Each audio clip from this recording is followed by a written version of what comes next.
प्रिय विद्यार्थियों, मैं डॉक्टर विनीता निर्वाण, MLV गवर्नमेंट कॉलेज भीलवाड़ा।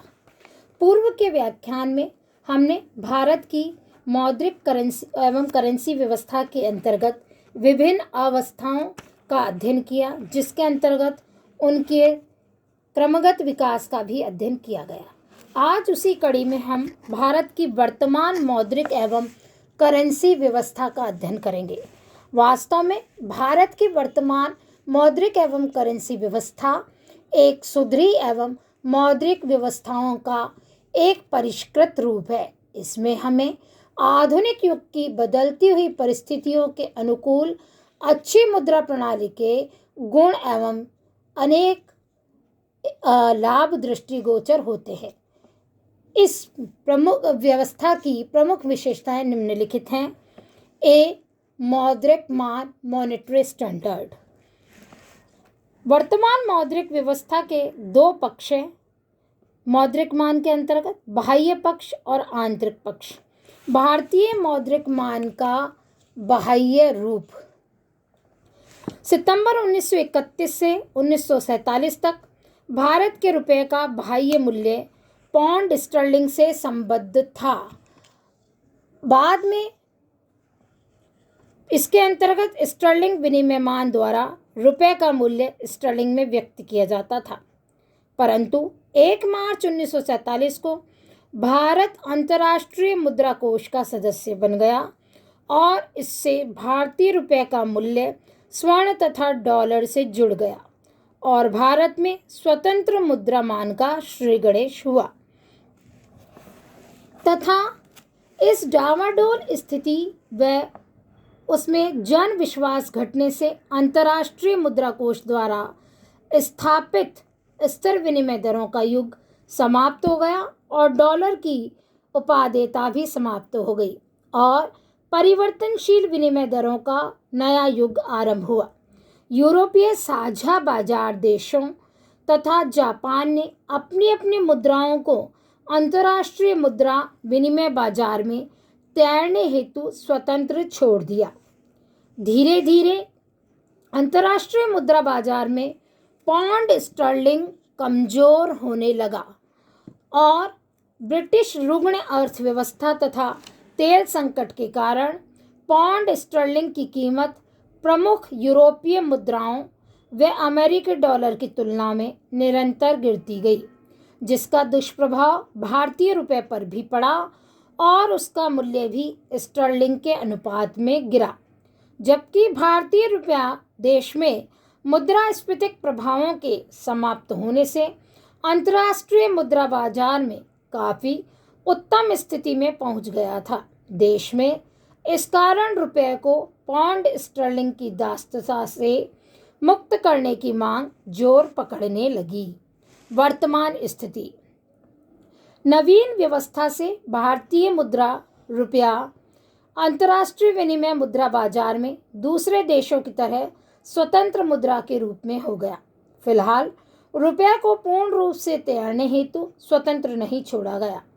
भारतीय रुपये का मूल्य सरकार द्वारा घोषित मुद्राओं की टोकरी से संबद्ध है, जिसमें मुख्यतः अमेरिकी dollar, British pound, Germany mark, जापानी येन आदि के साथ अन्य ऐसी मुद्राओं का समावेश किया है जिसके साथ भारत के विदेशी व्यापार भुगतानों की प्रधानता है। मुद्राओं की टोकरी से संबंधित प्रश्न परीक्षा में पूछा जाता है, जिसके साथ भारत के विदेशी व्यापार भुगतानों की प्रधानता है। रिजर्व बैंक की धारणा है कि अब इस नवीन व्यवस्था से भारतीय रुपये की विदेशी विनिमय दरों में सापेक्षिक स्थायित्व होगा और भारतीय अर्थव्यवस्था में होने वाले अनुकूल परिवर्तनों का लाभ मिलेगा। आजकल वर्तमान में प्रतिकूल भुगतान संतुलन के कारण भारतीय रुपये की कीमत डॉलर तथा स्टर्लिंग दोनों में गिरती जा रही है। अब रुपया अपने परिवर्तनशील समता मूल्य के आधार पर अंतर्राष्ट्रीय मुद्रा कोष के सभी सदस्य देशों की मुद्राओं से स्वतंत्र रूप से संबद्ध है। भारत का रिजर्व बैंक सभी देशों की मुद्राओं का क्रय विक्रय कर सकता है, किंतु विनिमय नियंत्रणों के कारण यह क्रय विक्रय स्वतंत्र न होकर नियंत्रित है। विनिमय दर स्थायित्व की जटिल समस्या है, किंतु इसके लिए पर्याप्त व्यवस्था भी है। नेक्स्ट है भारतीय वर्तमान मौद्रिक एवं करेंसी व्यवस्था का आंतरिक रूप। भारतीय मौद्रिक व्यवस्था के आंतरिक रूप में निम्न विशेषताएं हैं। ए, पत्र मुद्रा मान। भारत में 1935 से 1956 तक आनुपातिक कोष प्रणाली अर्थात proportional reserve system with minimum gold research प्रचलित रही, पर 1956 से मुद्रा प्रणाली को लोचपूर्ण एवं मितव्ययी बनाने के लिए तथा विदेशी विनिमय संकट के कारण पुरानी पद्धति को त्याग कर न्यूनतम कोष प्रणाली अक्टूबर 1956 से अपना ली गई। इस प्रकार 1957 से भारत में नोट निर्गमन की न्यूनतम कोष प्रणाली अब तक प्रचलित है, जिसके अंतर्गत नोट निर्गमन के लिए न्यूनतम कोष 200 करोड़ रुपए निर्धारित है, जिसमें 115 करोड़ रुपए का स्वर्ण तथा स्वर्ण सिक्के और शेष 85 करोड़ रुपए मूल्य की विदेशी प्रतिभूतियां रखी हुई है। नेक्स्ट, रुपया वर्तमान में देश की प्रधान मुद्रा है। भारत में पत्र मुद्रा के साथ साथ 1, 2 तथा 5 रुपए के धात्विक सिक्के भी चलन में हैं।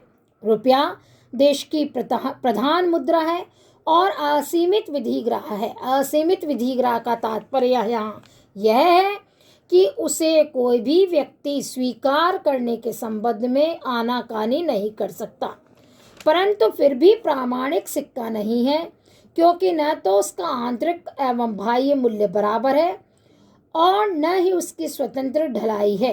अतः भारत के 1 रुपये के सिक्के में कुछ गुण प्रामाणिक सिक्के के और कुछ गुण सांकेतिक सिक्के के हैं, जो हम पूर्व के व्याख्यान में पढ़ चुके हैं। अतः इसे प्रामाणिक सांकेतिक सिक्का कहा जाता है। रुपया हिसाब की इकाई है, किंतु प्रामाणिक सिक्का नहीं है। नेक्स्ट, प्रचलन में पत्र मुद्रा। भारत में पत्र मुद्रा के अंतर्गत 1 रुपया, 2 रुपया, 5 रुपया, 10 रुपया, 20 रुपया, 50, 100 और 500 रुपये के नोट प्रचलन में हैं। 1 रुपये के नोट का निर्गमन केंद्र सरकार के वित्त मंत्रालय द्वारा किया जाता है और उसे करेंसी नोट कहते हैं। यह प्रश्न भी परीक्षा में लघुत्तरात्मक प्रश्न में पूछा जाता है, जबकि अन्य सभी प्रकार के नोट रिजर्व बैंक का पृथक नोट निर्गमन विभाग जारी करता है। इन नोटों का निर्गमन न्यूनतम कोष प्रणाली द्वारा होता है। 1000 रुपये तथा 10,000 रुपये मूल्य के नोट का प्रचलन 1977 से बंद कर दिया गया है। सहायक सिक्के एवं दाशमिक प्रणाली। अप्रैल सन 1957 से भारत में सहायक सिक्कों की ढलाई दाशमिक प्रणाली के अनुसार ही की जाती है। भारतीय रुपये को 100 पैसों में बांटा गया है। रुपये की भांति ये सब सांकेतिक सिक्के हैं। 1 रुपया, 2 रुपया, 5 रुपया और 50 पैसे का सिक्का असीमित विधिग्राह है, जबकि 25, 20, 10, 5, 3, 2 और 1 पैसे सीमित विधिग्राह सहायक सिक्के हैं। अब 25 पैसे से कम के सिक्के प्राय प्रचलन में बंद हो गए हैं। फुटकर सौदों के लिए पर्याप्त रेजगी के लिए हल्की घटिया धातु, निकल या एल्यूमिनियम के सिक्के प्रचलित किए जाते हैं। दाशमिक प्रणाली के कारण हिसाब किताब में पर्याप्त सुविधा हो गई है। नेक्स्ट, नोट जारी करने की वर्तमान व्यवस्था। इसमें सरकार तथा रिजर्व बैंक दोनों भागीदार हैं और 1 रुपये के नोट केंद्र सरकार के वित्त विभाग द्वारा जारी किया जाता है, जबकि इसके अतिरिक्त सभी प्रकार के नोट रिजर्व बैंक जारी करता है। उसका एकाधिकार है और हस्ताक्षर युक्त प्रतिज्ञा है, जबकि 1 रुपए के नोट में कोई प्रतिज्ञा लिखी नहीं होती है। इसे करेंसी नोट कहा जाता है। नेक्स्ट, मौद्रिक अधिकारी एवं व्यवस्था। रिजर्व बैंक भारत का केंद्रीय बैंक है। उसे नोट निर्गमन का एकाधिकार प्राप्त है। यह सरकार तथा बैंकों के अंतिम ऋणदाता का काम करता है, देश की मौद्रिक व्यवस्था को संचालित करता है और उन पर आवश्यक नियंत्रण रखता है और देश के हित में साख की मात्रा एवं उपयोग पर नियंत्रण करना रिजर्व बैंक का प्रमुख कार्य है। नेक्स्ट, मौद्रिक नीति। देश की अर्थव्यवस्था के सफल संचालन के लिए या निश्चित उद्देश्यों की प्राप्ति के लिए मुद्रा और साख की मात्रा के प्रसार और संकुचन की व्यवस्था को ही मौद्रिक नीति कहा जाता है। भारत में रिजर्व बैंक अर्थव्यवस्था में योजनाबद्ध विकास के लिए आवश्यक साधन जुटाने, आंतरिक मूल्य स्तर पर नियंत्रण रखने, विदेशी विनिमय दरों में स्थायित्व तथा पूर्ण रोजगार की व्यवस्था करने के लिए प्रयत्नशील रहता है। अब हम इस विषय में बात करेंगे कि क्या भारत की वर्तमान मौद्रिक एवं करेंसी प्रणाली श्रेष्ठ है या वर्तमान भारतीय मौद्रिक प्रणाली के क्या क्या गुण हैं। वास्तव में भारत की वर्तमान मौद्रिक एवं करेंसी व्यवस्था के अध्ययन से स्पष्ट होता है कि भारत की मौद्रिक प्रणाली बाह्य और आंतरिक दोनों ही दृष्टि से उपयुक्त एवं श्रेष्ठ कही जा सकती है, क्योंकि उसमें एक अच्छी मुद्रा प्रणाली के सभी गुण विद्यमान हैं। ए, पर्याप्त लोचदार अर्थात इलास्टिसिटी है इसमें। देश की विकासशील अर्थ परिस्थितियों के कारण मुद्रा की मात्रा में वृद्धि की पर्याप्त व्यवस्था है, क्योंकि न्यूनतम कोष प्रणाली से अब केवल 200 करोड़ रुपए के स्वर्ण एवं विदेशी प्रतिभूतियों के कोष के आधार पर कितनी ही मुद्रा निकाली जा सकती है। मुद्रा मात्रा में वृद्धि के साथ साथ कोषों में वृद्धि की आवश्यकता ही नहीं, वरन यही कारण है कि न केवल हीनार्थ प्रबंधन से पर्याप्त साधन जुटाए गए, बल्कि चलन और साख में भी काफ़ी वृद्धि की गई। नेक्स्ट, मितव्ययतापूर्ण। यह प्रणाली बहुत कम खर्चीली है, क्योंकि कुल मुद्रा की मात्रा को देखते हुए कोष बहुत कम है और 40 करोड़ रुपए मूल्य के सोने के कोषों को केवल नए मूल्य से मूल्यांकित करने से ही वह 115 करोड़ रुपए का हो गया। नोटा का छापना सरल एवं उनमें घिसाई का नुकसान नहीं होता। नेक्स्ट, वैधानिकता। भारतीय करेंसी व्यवस्था का संचालन एवं नियंत्रण करने के संबंध में पर्याप्त वैधानिक व्यवस्था है। रिजर्व बैंक की स्थापना एक विशेष कानून से करके उसे नोट निर्गमन का काम सौंपा गया है। नेक्स्ट, जन विश्वास।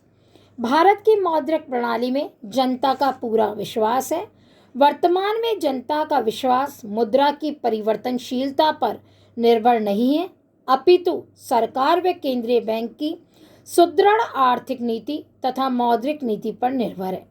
भारत सरकार की आर्थिक नीतियां समाजवाद की स्थापना, पूर्ण रोजगार, आर्थिक विकास तथा मूल्य स्थिरता से प्रेरित है, अतः जनता को इसमें पूर्ण विश्वास है।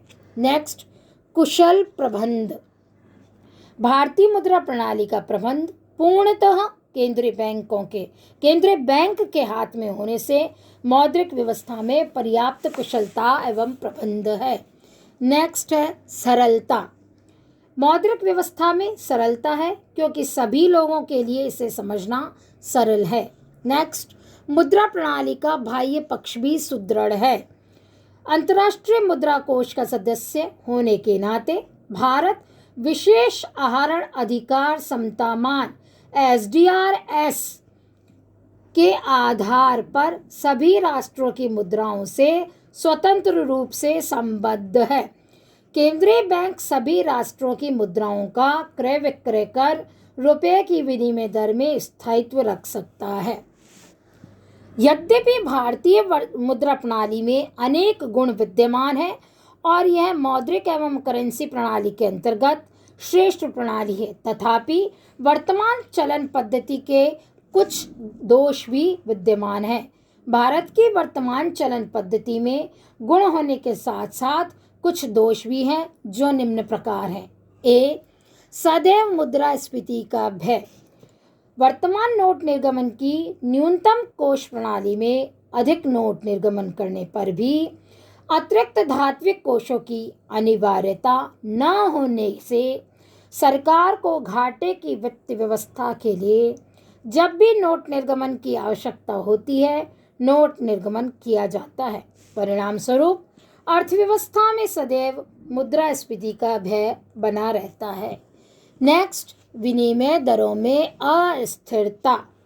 भारतीय रुपये की विदेशी विनिमय दर को अंतर्राष्ट्रीय बाजार में स्वतंत्र छोड़ दिया गया है। विनिमय दर का निर्धारण निश्चित मुद्राओं की टोकरी से संबद्ध है, अतः उन मुद्राओं के मूल्य में उतार चढ़ाव भारतीय मुद्रा की विनिमय दर को प्रभावित कर अस्थिर बनाते हैं। नेक्स्ट, हीनार्थ प्रबंध की प्रवृत्ति को बढ़ावा। नोट निर्गमन की लोचदार व्यवस्था के कारण सरकार द्वारा बजट घाटे की पूर्ति के लिए हीनार्थ प्रबंध को बढ़ावा मिलता है, जो भारतीय संदर्भ में सिद्ध भी हो चुका है। नेक्स्ट, जन विश्वास में कमी। भारतीय पत्र मुद्रा की अपरिवर्तनीयता तथा विदेशी विनिमय दर में उतार चढ़ाव और अस्थिरता के कारण जन विश्वास में कमी की संभावना बनी रहती है। आज हमने मौद्रिक प्रणाली के विभिन्न गुण दोष के बारे में अध्ययन किया। अगले व्याख्यान में हम नोट निर्गमन की विभिन्न पद्धतियों, सिद्धांत और विधियों के बारे में अध्ययन करेंगे।